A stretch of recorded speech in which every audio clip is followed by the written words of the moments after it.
Era un verdadero océano, con el mismo contorno caprichoso de las orillas terrestres, pero desierto y con un aspecto salvaje. Mis ojos podían pasearse a lo lejos por el mar, ya que una luz especial iluminaba los más mínimos detalles. No, no la luz del sol con sus haces resplandecientes y la irradiación espléndida de sus rayos, ni el pálido y vago resplandor del astro de la noche, que no es más que una reflexión, sin calor, no. La potencia luminosa de aquella luz, su difusión temblorosa, su blancura clara y seca, su temperatura poco elevada, su brillo superior en realidad al de la luna, acusaban evidentemente un origen eléctrico. Era como una aurora boreal, un fenómeno cósmico, continuo, que llenaba aquella caverna capaz de contener un océano. La bóveda suspendida sobre mi cabeza, el cielo, por llamarlo de alguna manera, parecía hecho de grandes nubes, vapores móviles y cambiantes, que, por efecto de la condensación, debían, en determinados días, terminar en lluvias torrenciales. Hubiera creído que, bajo una presión tan fuerte de la atmósfera, la evaporación del agua no podía producirse y, sin embargo, por una razón física que se me escapaba. Había grandes nubarrones extendidos en el aire, pero en ese momento hacía bueno. Las capas eléctricas producían extraños juegos de luz sobre las nubes más elevadas. En sus volutas inferiores se dibujaban sombras vivas y con frecuencia entre dos capas desunidas. Un rayo se deslizaba hasta nosotros con notable intensidad, pero no era el sol, ya que a su luz faltaba el calor. El efecto era triste, soberanamente melancólico. En lugar de un firmamento brillante de estrellas, sentía por encima de las nubes una bóveda de granito que me aplastaba bajo su peso. Ya que el espacio no hubiera sido suficiente, por inmenso que fuera, para el paseo del menos ambicioso de los satélites. Acordé entonces de la teoría de un capitán inglés que comparaba la Tierra con una vasta esfera hueca, en cuyo interior el aire se mantenía luminoso, como consecuencia de la presión, mientras que dos astros, Plutón y Proserpina, trazaban ahí sus órbitas misteriosas. ¿Tendría razón? Estábamos realmente encarcelados en una enorme excavación.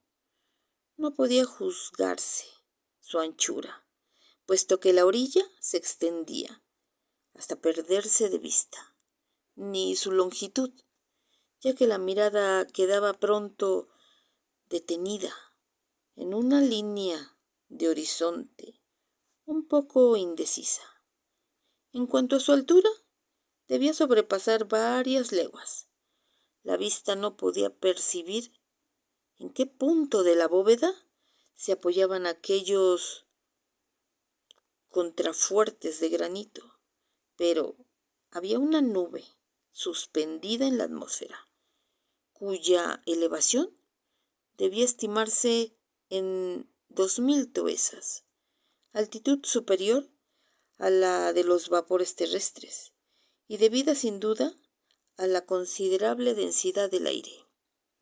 La palabra caverna no puede expresar mi pensamiento para pintar entre inmenso lugar, pero las palabras del lenguaje humano no pueden resultar suficientes para los que se aventuran en los abismos del globo.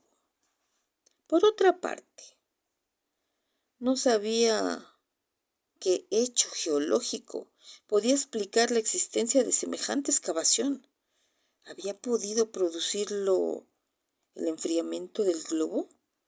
Yo conocía por los relatos de algunos viajeros ciertas cavernas célebres, pero ninguna tenía tales dimensiones.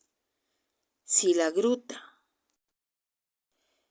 de Guachara, en Colombia, visitada por Humboldt, no había revelado el secreto de su profundidad, el sabio que hizo un reconocimiento de ella por espacio de 2500 pies, verosímilmente no se extendía mucho más allá. La inmensa caverna del Mamut en Kentucky ofrecía también proporciones gigantescas, puesto que su bóveda se elevaba a 500 pies por encima de un lago insondable, y ciertos viajeros la recorrieron durante más de 10 leguas, sin encontrar su fin. Pero, ¿qué eran esas cavidades al lado de la que yo admiraba entonces, con su cielo de vapores, sus irradiaciones eléctricas y un vasto mar encerrado entre sus flancos? Mi imaginación se sentía impotente ante aquella inmensidad. Contemplaba todas esas maravillas en silencio. Me faltaban las palabras para expresar mis sensaciones. Creía asistir en algún lejano planeta, Urano o Neptuno, a fenómenos los que mi naturaleza terrenal no tenía conciencia. No tenía conciencia para sensaciones nuevas. Hacían falta palabras nuevas y mi imaginación no me las proporcionaba. Miraba, pensaba, admiraba, todo con una enorme estupefacción, mezclada con cierta cantidad de espanto. Lo imprevisto de aquel espectáculo había llevado a mi rostro los colores de la salud. Mi tratamiento consistía en el asombro y mi cura se realizaba por medio de esta nueva terapia. Por otra parte, la viveza de un aire muy denso me reanimaba al suministrar más oxígeno a mis pulmones. Se comprenderá sin esfuerzo que, tras un encarcelamiento de 47 días en una estrecha galería, era un gozo infinito aspirar aquella brisa cargada de húmedas emanaciones salinas. Tampoco tuve que arrepentirme de haber salido de mi oscura gruta. Mi tío, hecho ya a tales maravillas, no mostraba extrañeza. ¿Te sientes con fuerzas para pasear un poco?, me preguntó. Sí, desde luego, respondí. Nada me resultaría más agradable. Pues bien, apóyate en mi brazo, Axel, y sigamos las sinuosidades de la orilla. Acepté con diligencia y empezamos a costear el nuevo océano. A la izquierda, unas rocas abruptas, amontonadas unas sobre otras, formaban una acumulación titánica de efecto prodigioso. Por sus flancos caían numerosas cascadas que se deslizaban en capas límpidas y estrepitosas.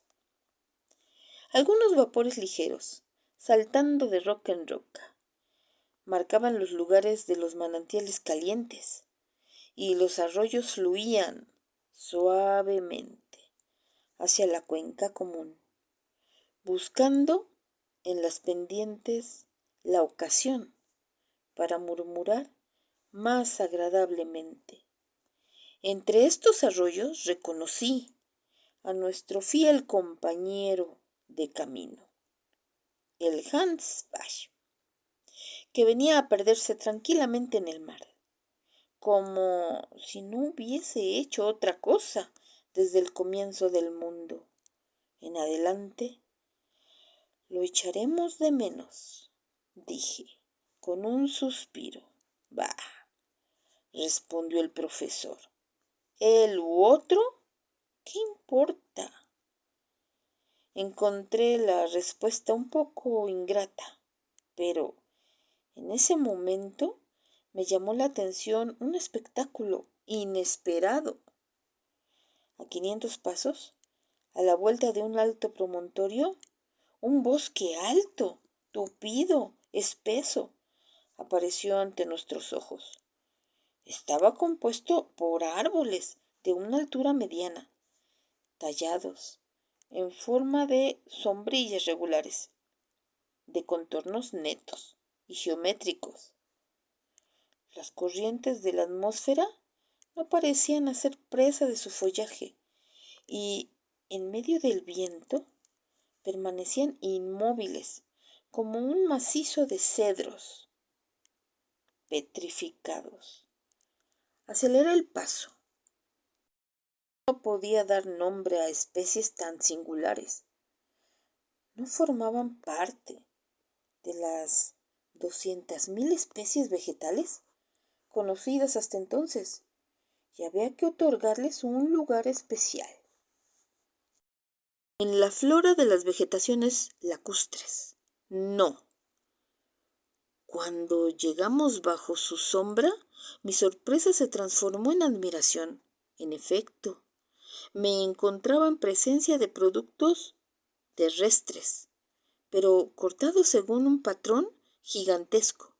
Mi tío los llamó enseguida por su nombre. No es más que un bosque de hongos, dijo, y no se equivocaba. Juzgues el desarrollo adquirido por estas plantas tan caras a los lugares calientes y húmedos. Yo sabía que el Lycoperdon giganteum podía alcanzar, según Bulliard, de 8 a 9 pies de circunferencia, pero aquí se trataba de hongos blancos, de 30 a 40 pies de altura, con un casquete de igual diámetro. Los había por miles. La luz no llegaba a perforar su espesa umbría, y una completa oscuridad reinaba bajo aquellas cúpulas, superpuestas como los tejados redondos de un pueblo africano. Sin embargo, quise avanzar más adentro.